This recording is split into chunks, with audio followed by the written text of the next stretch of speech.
I was born without a wolf. In a world where strength is status, I was nothing more than a walking shame, a broken girl, rejected by her own blood. My old pack cast me out like trash, like I was cursed. Maybe I was. But fate has a cruel sense of humor. Because the moment I had escaped death, I met him. Alpha Zahir, fierce, untouchable, devastatingly handsome, and the only man who ever looked at me like I was something. But he doesn't know the truth. That I'm the girl his uncle has vowed to destroy. That loving me could cost him everything. And me, I'm already marked for death. Besties, kindly comment your location below. I'd love to know where in the world you're watching from. She can't transform into a wolf. I flinched at the call, looking at the man who stared at me. It was Alpha Darren, the leader of my pack. Alpha Darren sneered as he looked at me. I detest weakness and anything of its kind, he said, walking towards me. I lowered my head. It wasn't something I wanted to do, but his overwhelming aura would force me to my knees. Your death would satiate me, but I cannot bear to stain my hand with the blood of beings of your making, Alpha Darren said with disdain staining his voice. Guards! 2 men barged into the room, dropping to their knees with their heads. Take this wretched being out of my sight and make sure she doesn't see the next sunrise, Alpha Darren said as he turned away from me. No! I screamed as the men rounded me, pulling me away from the ground. I knew it was over as they pulled me to the edge of the city and monstrous woods. There it was. The moment I was to lose my life because I was a werewolf who was different. A werewolf who could not access her wolf side. Why don't we play a game with her? The first guard asked, a mischievous smirk on his lips as they held me at gunpoint. What do you mean? The other guard asked, whispering even when he knew I could hear them. I hope you do not mean to. He stopped, gesturing with his hand to mean sexual copulation. The other guard waved his hand. Why would I want to do that to someone as filthy as her?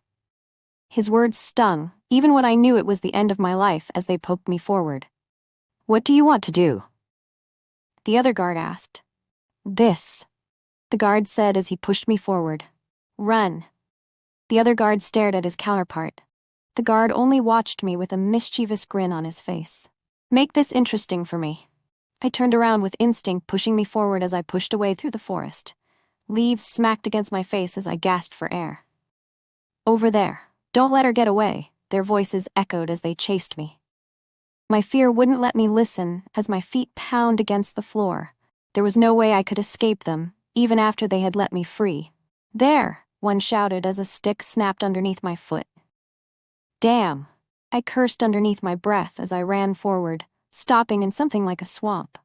Quicksand, I mumbled as I realized what it was. I had to think fast as I spied a tree root. It was the only thing that would save me. I thought as I slipped towards the root, hoping the sand would swallow me fast enough. Search for her, one said as they got closer. Her footsteps ended here. I stared with my head barely hanging above the sand while clinging to the tree root before the sand sucked me any deeper. This is quicksand, one said, noticing the sand. She can't transform. Not sure she can survive it, the other one said as he stared around. What do we tell the Alpha? She's dead, and we buried her body in quicksand, the other said. I knew this was a terrible idea. Let's get out of here. I waited, watching as they disappeared from the location. I wasn't out of the woods here, technically. I remained in the quicksand for a day, hoping they would never return. They never did, allowing me to pull myself out of the sand and clean myself in a pool of water I found close to the quicksand. I stumbled through the woods, breaking out onto a highway with cars wheezing by. 2 days had gone by, with me hiding in the woods. They had left me after they hadn't found me in the woods, supposing I had died in the quicksand. I would have been dead if I hadn't thought fast enough. Where am I? I muttered, as I staggered through the streets, ending up in front of a shop. The smell of food drew me in as my stomach rumbled. The shop was rather normal, but my attention was on the aroma of food that slipped out of the kitchen. What are you doing here? The shopkeeper asked me with a frown on his face as I stood in front of the counter with my tattered clothes. You are with those beggars, aren't you? I shook my head. No, I'm not. He wasn't having it as he slammed a spatula on the table. If you aren't a part of their crew, order something and pay up. I do not have time for riffraff. I flinched backwards as he landed the spatula on the counter one more time. I'm sorry. There isn't enough money for me to pay for anything. The shopkeeper stretched out his hand with the spatula pointed at the door without another word escaping my lips. Then you leave my restaurant, right this instant. The sound of glass clinking on the counter stopped the exchange, causing us to look at the person who had done so. He sat in front of the counter with a glass of bourbon in his hand.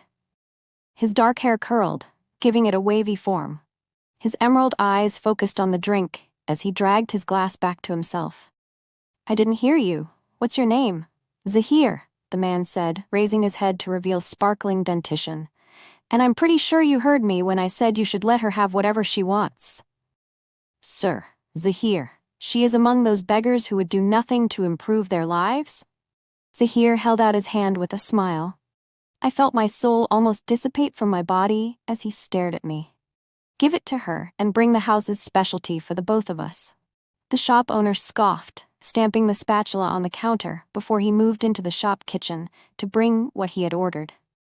Thank you, I muttered, lowering my head to the ground. There is no need for that, Zahir said, returning to his drink as he moved from his seat. He gestured for me to follow him, moving to a round table with 2 chairs opposite each other. Have a seat, he said. His voice, almost like an order, smoothened with milk. My body moved almost like it was controlled, sitting opposite him with my eyes glued to those features that made him seem like a highborn. Do you know who I am? Zahir asked, leaning into his seat with his arms perching his head up. You are Zahir, I answered, recalling the name he had told the shopkeeper. Yes, I am Zahir, but there are things others do not know about me, Zahir said, leaning forward on the table like he meant to tell me a secret. And you are? Reina, I replied, turning to the side. The smell of food got my interest before the shopkeeper stepped in, dropping the plate of food on the table with a scoff before turning to Zahir. I'll tell you, kind sir, never to trust their kind. Ungrateful lots who will stab and kick you in the back when they can't get anything from you. I will take my chances with this one, Zahir said, waving at the shopkeeper, who only stared at me in disdain. I stared at the meal of roasted beef doused in sauce. My throat ached for it, but there was the man in front of me who was staring at me. You should eat. I would assume you are very hungry, Zahir said, pointing to the meal in front of me. I dove in, stripping meat from skin before he would complete his word. The food dropped into my stomach with the heaviness of a boulder. You should take it easy with the eating, Zahir offered, eating his meal like a more civilized being. I stopped my rush, drinking water to aid my swallowing as I stared at the man looking at me. I'm sorry, forgive my manners. Zahir smiled, eating his meal. You are more welcoming than the beggars the shopkeeper described.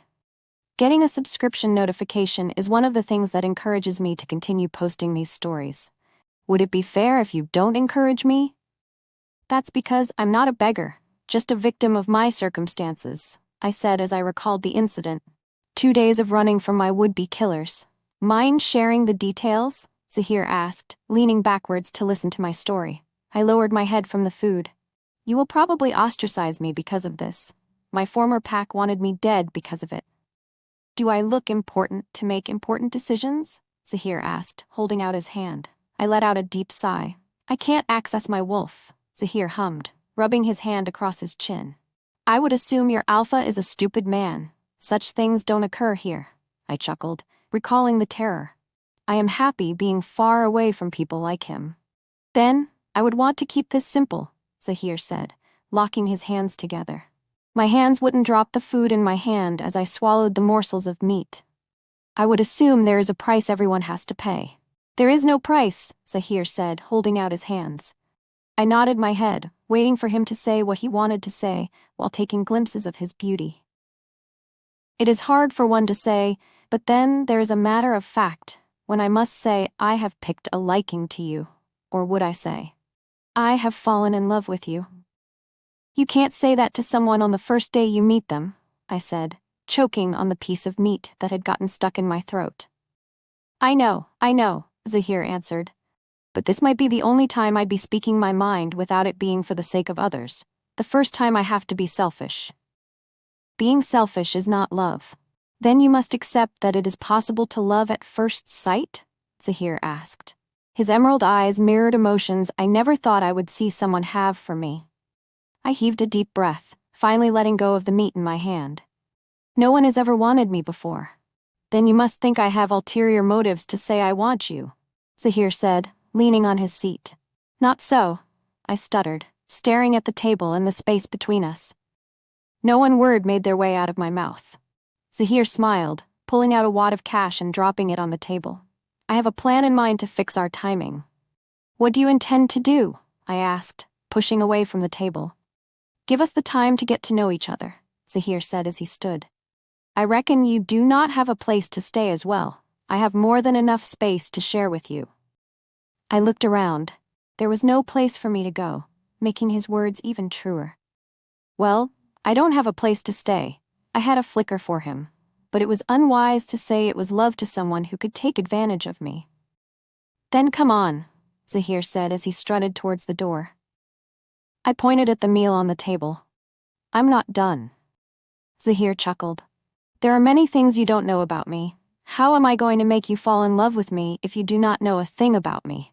I stared at the plate of food and then back at him as he stood at the door. There was him and there was me, returning to begging for food and other things if I didn't follow. There is no time. I have responsibilities for me to do, and for you to watch me do so, Zahir said, holding out his hand to me. I raised an eyebrow at his words. Zahir let out a chuckle. Seeing is believing. My hands tingled as I put my hand in his. Soft to the touch, but it felt reassuring for someone who I had only met for a day as he pulled out of the shop and into the street.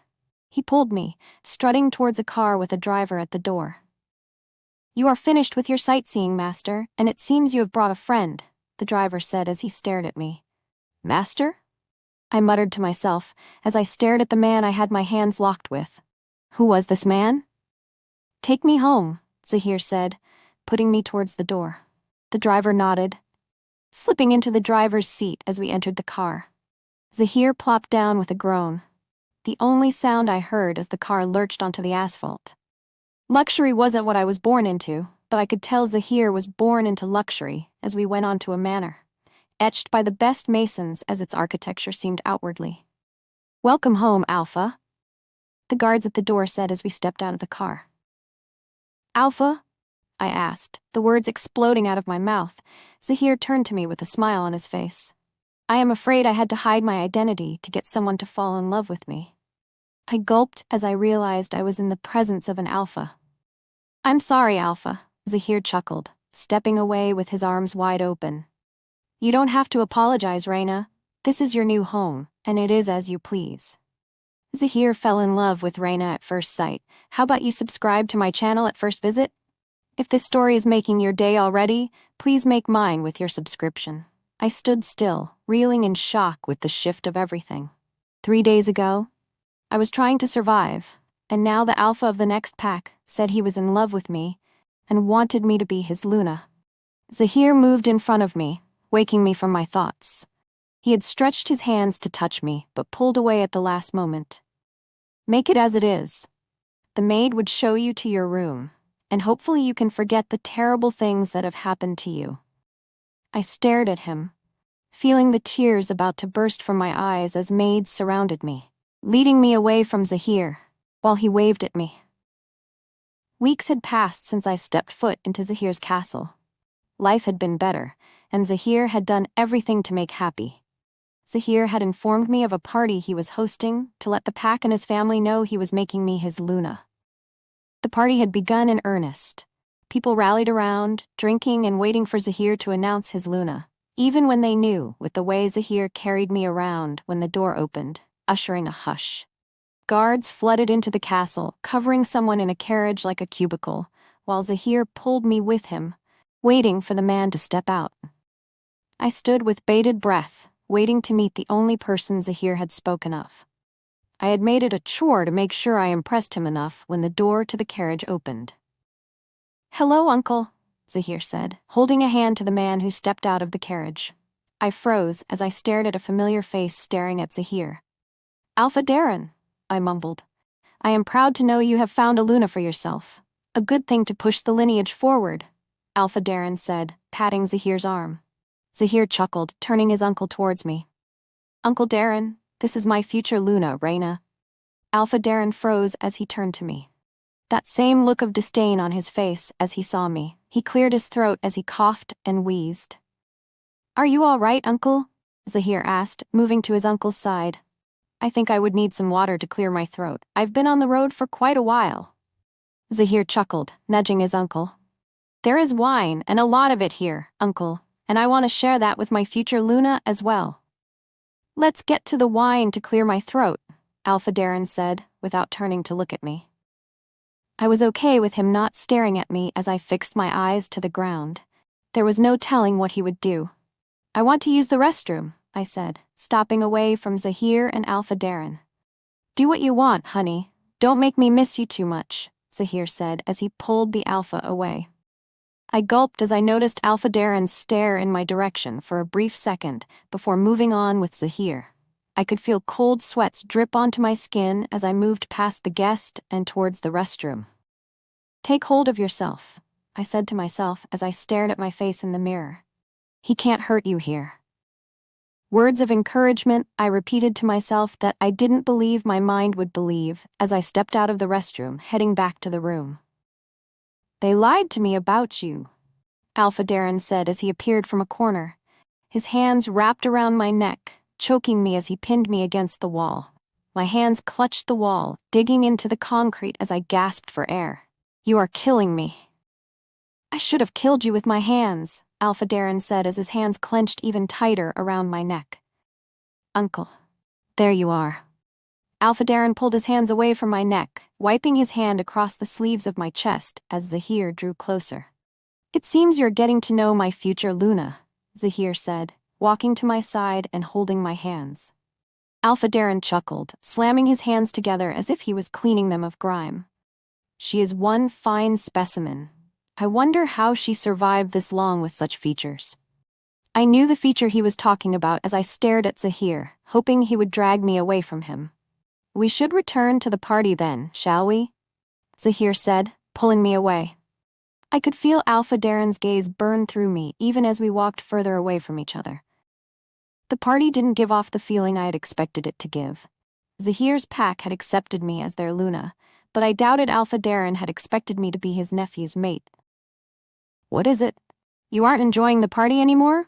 Zahir asked as he noticed the look on my face. No. My face covered in a faux smile as I answered. I'm just tired. Zahir reached closer, placing a kiss on my cheek. You can have some rest. I'd be up all night, enjoying the few moments I have being single. I chuckled, dragging myself away from the party and towards my room. The music spread upstairs, but I was better off in my room, where I could not feel Alpha Darren's gaze on me. He hated me, and I could not let his nephew know that he was the one who wanted me dead. What do I do? I asked myself as I tossed in bed. No answer came as the music blared on. Is the future Luna awake? Zahir asked as he burst into the room. I could smell the booze on his clothes. Must have had more than enough, I thought as Zahir staggered to the bed, dropping face flat in an instant. I must be blessed to have found you at that shop, Zahir said in his drunken haze. No one falls in love at first sight, huh? I found mine at first sight. I smiled, staring at him. Even I. I stopped, realizing he had fallen asleep as soon as he had spoken about that day. A sigh escaped my throat as I slipped out of bed. Sleep hadn't pulled it for its shift yet. The frigid air stung my skin as I slipped out of my room, staring at the night sky. The disc jockey still played some soulful songs, soothing the atmosphere. You haven't told him, have you? I froze, turning slowly to face the figure behind me. Not yet, I said, gulping as I moved away from him. They told me they had killed you, snapped your neck and threw you into quicksand. I was pleased with the job they had done, Alpha Darren said, cracking his knuckles as he strolled closer to me. Imagine my surprise when I realized you were the one my nephew had chosen as his mate. I stopped, heaving a deep breath and gathering my courage. I survived whatever it is you wanted to do with me. Someone who wants me far more than your people made me want myself, found me. Alpha Darren let out a laugh that echoed into the night. People want you?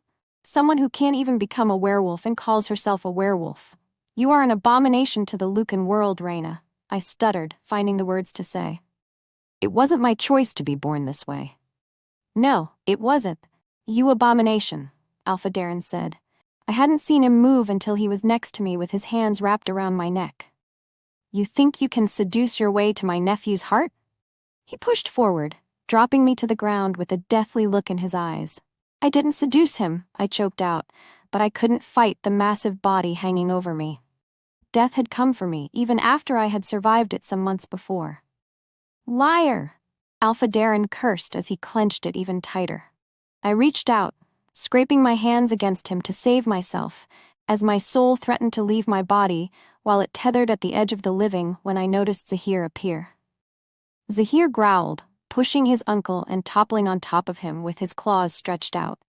Zahir! I called out, holding my hands against my chest. You will kill your uncle because of a human?